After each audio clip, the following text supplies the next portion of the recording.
Good morning dear students. Today we start properties of multiplication integers. ठीक है, last class में 1.1 जो कि क्वेश्चन था, लास्ट फ्रीजिंग वाला क्वेश्चन, ही हमने सॉल्व कर लिया था।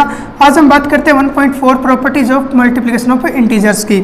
तो इसमें हम सबसे पहले बात करते हैं स्टूडेंट्स क्लोजर प्रॉपर्टी की बात करते हैं। क्लोजर प्रॉपर्टी में क्या कहता है कि the product of two integers is always an integer, so integer are closed under the multiplication. कहता है कि वैन हम टू इंटीजर्स का जब हम मल्टीप्लाई करते हैं तो थर्ड जो हमारा आंसर आता है वो भी एक इंटीजर होता है। जैसे मान लीजिए 5 इंटीजर है, इससे मल्टीप्लाई कर दिया आपने -7 का, तो ये दोनों इंटीजर है, इसका मल्टीप्लाई कितना आएगा माइनस का 35, आप जानते हैं ये चीज़। और ये जो माइनस का 35 है ये भी तो क्या है, एक इंटीजर ही तो है ना। तो कहते हैं टू इंटीजर्स का जब आप मल्टीप्लाई करोगे तो थर्ड जो इंटीजर आएगा वो भी एक इंटीजर होगा। तो ये क्लोजर प्रॉपर्टी यहाँ क्या हो जाती है, प्रूव हो जाती है। For any two integers A and B is always an integer. Next बात करते हैं कॉम्यूटेटिव प्रॉपर्टी। अच्छा, कॉम्यूटेटिव प्रॉपर्टी में क्या होता है, हमारे पास क्या होते हैं 3 नंबर्स होते हैं, 3 नंबर्स नहीं 2 नंबर्स होते हैं। 2 नंबर्स के अंदर मल्टीप्लिकेशन में आप ये जानते हो कि 2 × 3 करोगे तो भी आपके पास 6 आएगा, और 3 × 2 करोगे तो भी आपके पास कितना आएगा, 6 आ जाएगा। तो दोनों ही केस में क्या हो गया, आपके पास ये सेम नंबर आ रहे हैं, तो इससे बोलते हैं हम कॉम्यूटेटिव प्रॉपर्टी। मतलब कि a × b always is equal to b × a। तो ये चीज़ आपको समझ आ गई ना बच्चों, ये चीज़ आपको क्या रखनी है, याद रखनी है। मल्टीप्लिकेशन में हम बात करते हैं नेक्स्ट एसोसिएटिव प्रॉपर्टी की बात कर लेते हैं। एसोसिएटिव प्रॉपर्टी में देख लीजिए बच्चों क्या बोलते हैं कि फॉर एनी 3 इंटीजर्स, अब की बार 3 इंटीजर्स आ गए, देख लीजिए a and b and c। 3 integer के लिए हमेशा ये चीज़ इक्वल होगी आपके पास, देख लीजिए क्या चीज़ इक्वल होगी, 3 इंटीजर के लिए इक्वल होगा a × b × c करोगे, ये भी इक्वल होगा किसके, a × b × ब्रैकेट c। देख लीजिए फर्स्ट कंडीशन में ब्रैकेट लगा है b और c पर, सेकंड कंडीशन में ब्रैकेट लगा है a और b पर, तो ये दोनों चीज़ ऑलवेज इक्वल होगी। ठीक है, तो एक एग्जाम्पल हम कर लेते हैं। एग्जाम्पल देख लीजिए, जैसे मान लीजिए 2 - 3 -2, इस नंबर्स के लिए बात कर लेते हैं। सबसे पहले a × b × c की बात करते हैं, तो क्या हो जाएगा a × b × c, तो ये +6, 2 × +6 कितना होता है 12। अब की बार बात कर लेते हैं हम a × b × c की बात कर लेते हैं, तो इसमें 2 × -3 × -2, तो कितना हो जाएगा -6, और इधर हो जाएगा -2, तो माइनस माइनस प्लस का 12।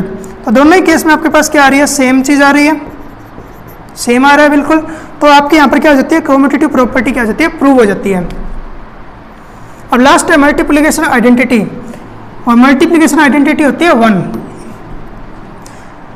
कोई भी नंबर आप ले लीजिए, उसको मल्टीप्लाई करो 1 से, तो आपके पास सेम नंबर आ जाए। जैसे मान लीजिए 5 × 1 भी क्या होता है 1, 5, 6 × 1 करोगे तो भी 6, -2 × 1 करोगे तो भी -2।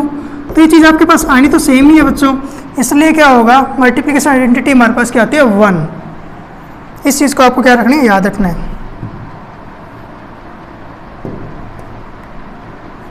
डिस्ट्रीब्यूटिव प्रॉपर्टी की बात कर लेते हैं। डिस्ट्रीब्यूटिव प्रॉपर्टी में क्या होता है, हमारे पास 3 इंटीजर्स है a b c, इसमें a × b + c is equal to a + b a + c। मतलब ये ऐसे कहना चाह रहे हैं कि a b और c की बात करते हैं, इसमें बोलता है a × b + c किसके इक्वल होता है। देखो a b से मल्टीप्लाई होगा, पहले प्लस लगेगा, फिर a c के साथ मल्टीप्लाई होगा a × c। तो ये चीज़ हमेशा क्या होती है, इक्वल होती है। ठीक है स्टूडेंट्स, और a × b - c की बात करते हैं तो ab - ac हो जाएगा। तो ये चीज़ आपको क्या करनी है, रीड करना है बच्चों इसको बुक से, और आपको ये समझ आ जाएगी। हम नेक्स्ट चलते हैं, एक्सरसाइज 1.3 आ गई है, देख लीजिए। हम इसकी बात कर लेते हैं, इस क्वेश्चन की देख लीजिए। फर्स्ट क्वेश्चन की बात करते हैं, क्या बोलते हैं इसमें, 251 × 38 + 251 × 2। तो इसमें देख लीजिए बच्चों, खास बात यह है, इसमें से 251 दोनों में कॉमन आ रहा है, 251 कॉमन ले लीजिए, 251 कॉमन आ गया। चलो इधर तो बचेगा 38, इधर बचेगा 2, 38 प्लस क्या हो जाएगा 2, तो अब 251 ब्रैकेट में 38 प्लस 2 क्या आता है 40, और 251 को 40 से मल्टीप्लाई करोगे तो कितना हो जाएगा ये 10,040 इज द राइट आंसर। तो इसमें ऐसे क्या चीज़ किया आपने ये देख लीजिए। तो 251 था, ये दोनों में कॉमन आ रहा था बच्चों, ये कॉमन आपने क्या निकाल लिया, कॉमन निकाल लिया। तो 251 क्या हो जाएगा, बाहर आ जाएगा, 38 एंड 2 अंदर रह जाएगा, ये 40। 251 इंटू 40 करोगे तो आपका कितना आ जाएगा, मैंने फिर से रिपीट कर दिया इस क्वेश्चन को, आप देख लेना। इसकी बात कर लेते हैं हम, आ जाइए 10 नंबर क्वेश्चन में। 10 नंबर क्वेश्चन में आपको नज़र आ रहा होगा कि आपके पास ये 385 यहाँ भी कॉमन आ रहा है दोनों, और ये थर्ड कॉमन आ रहा है, ठीक है। तो इस 385 बाहर निकाल लेते हैं, अंदर रह जाएगा यहाँ पर माइनस का 25, इधर माइनस 24, यहाँ पर माइनस का 1। 385 इनको प्लस कर दीजिए, 25 एंड 24, 49 एंड 1 50, माइनस का 50 आ गया आपके पास, और इन दोनों को आपने क्या कर लेना है, मल्टीप्लाई कर लेना है, आपके पास राइट आंसर आ जाएगा। ओके स्टूडेंट्स, फिर देख लीजिए सेकंड क्वेश्चन की बात कर लेते हैं। विदाउट एक्चुअल मल्टीप्लिकेशन, कहता है without actual multiplication find the following products use a property. जैसे हम बात कर लेते हैं माइनस का 842 इंटू 102 की बात कर लेते हैं।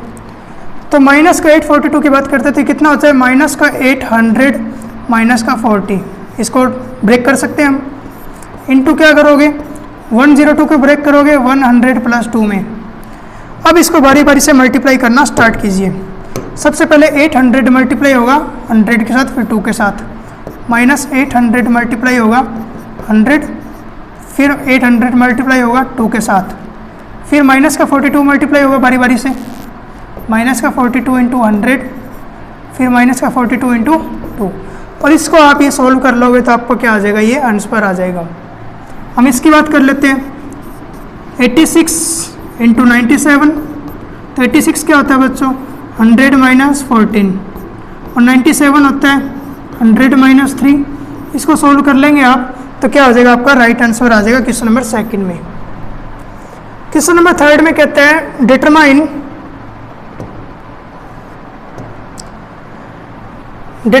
The integer whose product with -1 is. कहता है कि ऐसा नंबर फाइंड करो जिसका प्रोडक्ट -1 के साथ -25 है। तो आपको करना कुछ नहीं है, -25 का साइन चेंज कर देना है, प्लस का 25। 52 है सेकंड, 52 का साइन चेंज होगा -52। थर्ड है -108, इसका साइन चेंज हो जाएगा प्लस का 108। तो ये चीज़ आपको क्या करनी है, सोल्व कर लेनी है। क्वेश्चन नंबर 3 आपका यहाँ होता है कंप्लीट।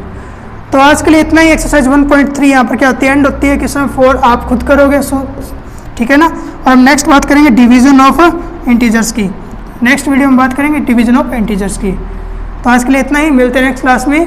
Thank you.